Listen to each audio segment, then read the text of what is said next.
Buenas tardes, Presidenta, y buenas tardes a todos los senadores.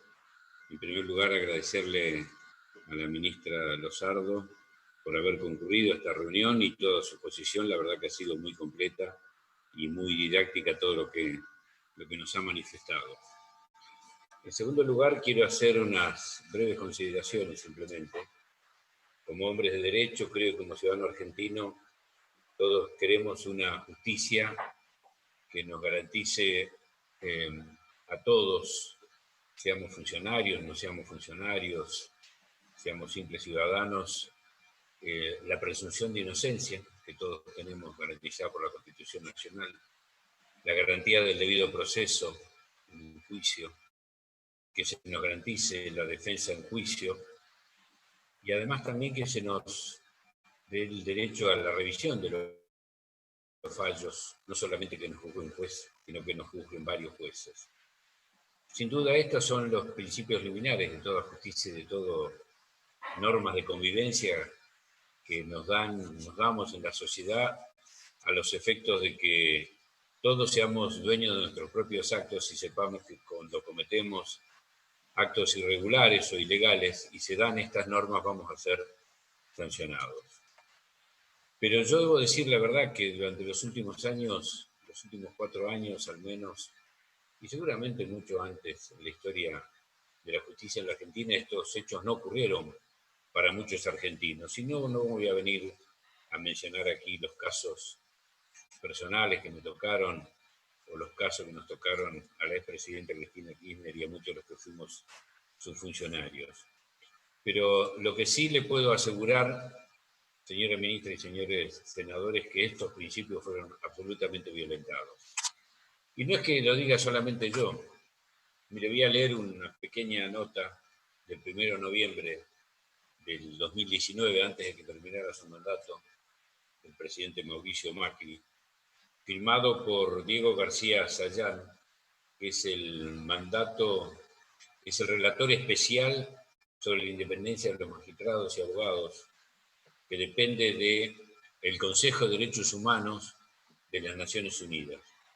Y así se refería en ese momento el señor ministro de Relaciones Exteriores, el 1 de noviembre, en relación a una serie de denuncias que había recibido durante los años 2017 y 2018 relativos al no respeto a esta norma de la independencia del Poder Judicial.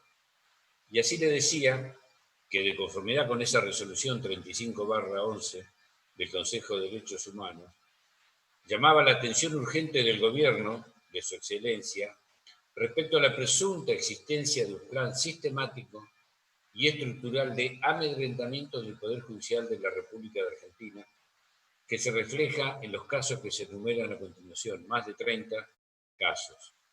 De acuerdo a dichas alegaciones, dicho supuesto plan se estaría ejecutando por parte del Poder Ejecutivo, del Gobierno Nacional, por un medio de serie de actos concatenados, vinculados los unos a los otros, estrechamente ligados. Los alegados actos de intimación tendrían como objetivo y habrían socavado la independencia del Poder Judicial y obstaculizado la posibilidad de una actuación imparcial en decisiones que los afectan a los intereses del Poder Ejecutivo. Y mencionaba una serie de casos. Por eso creo que esta propuesta que está elevando el señor presidente y que la ministra nos ha expuesto con mucha claridad, si bien no va a solucionar todos los temas de la justicia, sin duda, pero por lo menos un camino, es un inicio de comenzar a solucionarlo con absoluta franqueza, con absoluta sinceridad y también con absoluta realidad. Acá se ha mencionado también que no es oportuno. Yo digo, y la reforma que se planteó en el 2017-2018, cuando la Argentina se endeudaba a plazos, a cifras siderales, cuando la Argentina destruía empleos, destruía empresas, destruía la ciencia, la tecnología, tampoco entonces era oportuno. ¿Por qué el Poder Ejecutivo presentó eso? Yo creo que esto de decir que no hay oportunidades me parece más una excusa que una verdadera razón de Estado para opinar o no con respecto a una reforma de la Constitución. También lo que quiero manifestarle a los señores senadores, en especial de la oposición, que nosotros en la comisión, tanto nuestra de justicia como la de asuntos constitucionales, estamos dispuestos a recibir todas las propuestas que nos realicen. Y hoy he escuchado yo de varios senadores, algunas muy atinadas y que por lo menos merecen ser estudiadas y analizadas. Y no está cerrado el texto, no es esto una imposición, es precisamente un proyecto para ser debatido, analizado, discutido y que en definitiva terminemos teniendo la mejor sanción. Les reitero, no es que con esta ley vamos a lograr la plena vigencia de esos derechos que he mencionado, pero sí creo que vamos a iniciar un camino. Pero lo más importante, ¿sabe lo que es lo más importante? Lo más importante es que cuando se trate de nombrar jueces y fiscales y funcionarios del Poder Judicial, busquemos hombres probos, honestos, capaces, que no sean presionables, que no sean extorsionados, que no se sometan a ningún poder político ni económico ni de ninguna naturaleza y que nos den a todos, y sobre todo cuando no estamos en el gobierno, las garantías de que nos van a jugar en base a la ley y en base a las pruebas. Por eso yo le agradezco, señora ministra, su presencia, todo lo que nos ha manifestado y nos ha explicado. También quiero reconocer a varios senadores de la oposición que han hecho propuestas y creo que las tenemos que analizar y las tenemos que tratar, pero también decir con toda franqueza, no se va a terminar, obviamente, el manejo discrecional de algunos jueces y funcionarios, pero por lo menos yo creo que estamos iniciando el camino hacia eso. Y en aras de comentar algunos artículos de la ley, yo quiero, más que preguntas, hacerles alguna reflexión simplemente. Con respecto al artículo 70, cuando habla de las reglas de actuación a los cuales se deberían someterse los jueces y funcionarios, hay dos aspectos que me parece que lo deberíamos reanalizar, rediscutir y por lo menos a mí me llaman, por lo menos tengo una luz amarilla para verlo. Uno, en el inciso E del artículo 70, habla de que los jueces se deben someter a las reglas de actuación, entre ellas, comunicar en forma inmediata al Consejo de la Magistratura cualquier intento o influencia en sus decisiones por parte de poderes políticos o económicos. Y si bien luego dice amistades o grupos de presión, a mí me parece que acá es necesario explícitamente hablar de los poderes mediáticos, porque hemos visto en los últimos años en los medios de comunicación cómo periodistas denostaban e incluso alentaban a salir a escrachar, denigrar, desprestigiar a distintos funcionarios judiciales porque no hacían lo que ese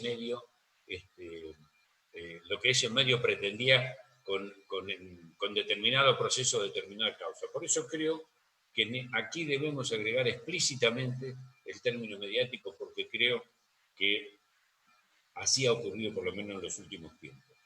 Y luego, en el inciso F, hay un término que también por lo menos me deja alguna duda, cuando dice evitar que el clamor público y el miedo a la crítica. Bueno, el miedo a la crítica sabemos lo que es, pero el clamor público tengo miedo que sea el clamor de los medios de comunicación, masivos, y que en función de eso solamente se tome que esto como un hecho de la sociedad, y en realidad no son hechos de la sociedad, ni hay, digamos, clamores o reclamos de determinados sectores sociales.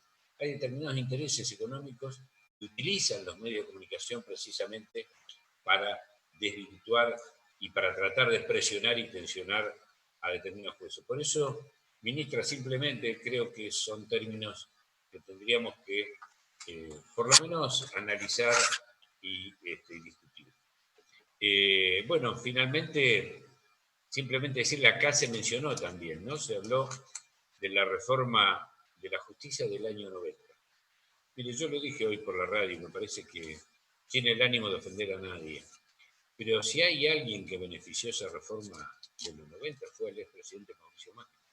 Gracias a esa reforma de los 90, el expresidente Macri fue desprocesado de una causa de contrabando, la causa de evasión impositiva, y esa corte que lo desprocesó después fue uno de los motivos del juicio político que tuvo esa corte, precisamente la manera irregular y ilegal en la cual había sido procesado. De manera que me parece que cuando uno intenta fundar sus argumentos, que son legítimos y todos tienen derecho a hacerlo de la mejor manera que crean conveniente, es necesario que recordemos la historia y nos fijemos qué es lo que ha hecho cada uno en el pasado, si nos equivocamos, no nos equivocamos, y precisamente no lancemos nuevamente difamaciones, mensajes vagos, difusos, con la sola intención de confundir, de denostar o de desprestigiar.